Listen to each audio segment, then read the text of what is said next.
Corona के बाद अब लंपी त्वचा रोग ने चिंताएं बढ़ा दी है। सिरमौर जिला में मवेशियों में तेजी से ही लंपी त्वचा रोग फैल रहा है। लगातार फैलता संक्रमण इसीलिए भी चिंता बढ़ा रहा है क्योंकि पशुओं से इस रोग के इंसानों में भी आने की संभावना है। लिहाजा बढ़ते मामलों को लेकर अब पशुपालन विभाग भी पूरी तरह अलर्ट है। सिरमौर जिला में अभी तक 300 से अधिक मवेशियों में संक्रमण की पुष्टि हो चुकी है और 30 मवेशियों की मौत भी हुई है। जिला में लगातार पशु संक्रमण की चपेट में आ रहे हैं और कुछ इलाके ऐसे हैं जहां तेजी से पशु संक्रमित हो रहे हैं। जिला उपनिदेशक पशुपालन विभाग डॉक्टर नीरू शबनम ने बताया कि पशुओं की जांच कर रही टीमों और पशुपालक को एहतियात बरतने की सलाह दी गई है क्योंकि यह संक्रमण इंसानों में भी फैल सकता है। तो 9 तारीख से ही 8 को कंफर्मेशन हुई है और 9 तारीख से ही हमने नैना टिक्कर और उसके आसपास जो एरियाज़ हैं रिंग वैक्सीनेशन वहाँ पे हमने शुरू कर दी।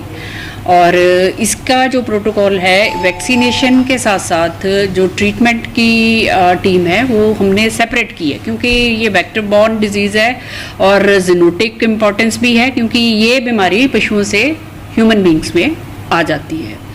तो इसीलिए मैंने पहले भी कहा था कि जो भी बीमार पशुओं को हैंडल कर रहा है उसको बहुत अच्छे से हाइजीनिक मेजर्स जो हैं वो लेने की आवश्यकता है। हाथ बहुत अपना ध्यान से धोएं, सैनिटाइज़र इस्तेमाल करें और जो पशुओं का उपचार में जो फार्मर लगा हुआ है वो जो हेल्दी पशु हैं उनके पास ना जाए। जिस प्रकार से विभाग ने भी अपनी 2 तरह से टीमें बनाई हैं, ट्रीटमेंट की अलग है, वैक्सीनेशन की अलग है। तो अभी तक हमारे पास नैना टिक्कर, नारग एरिया और अभी जो रिसेंटली कालाम, शंभू वाला, बर्मा बापड़ी इन एरियाज़ में भी केसेस की रिपोर्टिंग हो रही है। और एक जो हमारा कालाम क्षेत्र से जो बीमारी आ रही है, माइग्रेटरी जो गुज्जर हैं जो अपना लाइफ स्टॉक लेके आते हैं उनके माध्यम से ये आ रही है। थोड़ी दिक्कत इसमें ये भी हुई क्योंकि वो अपने जो एनिमल्स हैं गुज्जर्स उसको मूवमेंट को रिस्ट्रेन नहीं कर पा रहे और उपचार में भी हमें दिक्कतों का सामना करना पड़ रहा है। तो लेकिन हमारी इस टाइम कालाम क्षेत्र में लगभग 6 टीमें जो हैं वो कार्यरत हैं और वैक्सीनेशन जो आज तक हमारी लगभग 8,500 के करीब जो वैक्सीनेशन है वो हो चुकी है। और अभी फ़िलहाल डिमांड और है और हम यही चाह रहे हैं कि जिन क्षेत्रों में जो साथ में लग रहे हैं उस लाइफ स्टॉक को उनको भी हम प्रोटेक्ट कर दें ताकि ये बीमारी और ना फैले। लेकिन इसके लिए पशुपालक की बहुत बड़ी जिम्मेवारी होगी कि तुरंत जैसे ही इनिशियल सिम्टम्स आते हैं, मेन जो इनिशियल सिम्टम है वो हाई राइज ऑफ टेम्परेचर है।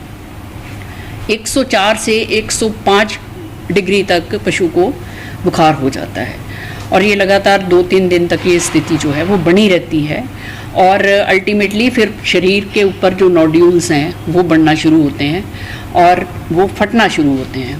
तो अब जो हमने नैना टिक्कर एरिया का जो हमारा एक्सपीरियंस है कि जो हमारा लॉट वैक्सीनेटेड था उनमें जो सिम्टम्स थे वो बहुत कम आए या कि बुखार के बाद ही पशुओं ने रिकवर करना शुरू कर दिया। तो अभी निदेशालय में भी परसों हमारी निदेशालय डायरेक्टर साहब ने वीसी में सभी डिप्टी डायरेक्टर्स से इसका फीडबैक लिया है और 20,000 वैक्सीन की डिमांड हमने जिला सिरमौर के लिए और दी है। और मेरी कोशिश ये है कि हम मैक्सिमम लाइफ स्टॉक को कवर करें और पशुपालकों से ये निवेदन रहेगा कि इनिशियली उनको कोई भी पशु में ऐसा सिम्टम मिलता है तो तुरंत नज़दीकी पशु चिकित्सालय और औषधालय में रिपोर्ट करें ताकि हमारी इस बीमारी को कंटेन करने के लिए सहायता हो और मिनिमम जो नुकसान है हमारे पशुपालकों को हो। अभी जो हमारे पास आज तक का जो आंकड़ा है लगभग टोटल क्षेत्रों जिनका मैंने जिक्र किया है, नैना टिक्कर है, नारग है, कालाम, बर्मा पापड़ी, इधर भेड़ों एरिया में है, शंभू वाला में है, तो लगभग 300 से ऊपर जो पशु है जो हमारे इफेक्टेड हैं और 30 के करीब जो मोर्टेलिटी हमारी नैना टिक्कर एरिया में हुई है स्टार्टिंग में, क्योंकि इन्फेक्शन जब आ जाती है तो हफ्ता तो इसमें एक वो लगता ही है, चरम सीमा पर उसके सिम्टम्स होते हैं, लेकिन उसी की का ही हमने करते हुए इधर से वैक्सीनेशन के लिए मैक्सिमम कवरेज शुरू कर दी है। तो हमारी मोर्टेलिटी जो है वो वहीं तक ही 30 तक ही रिस्ट्रिक्टेड है। बाकी वैक्सीनेशन का कार्य हमारा चला हुआ है और उपचार जो है जो एनिमल इफेक्ट हो चुके हैं उनकी ट्रीटमेंट भी विभाग द्वारा की जा रही है।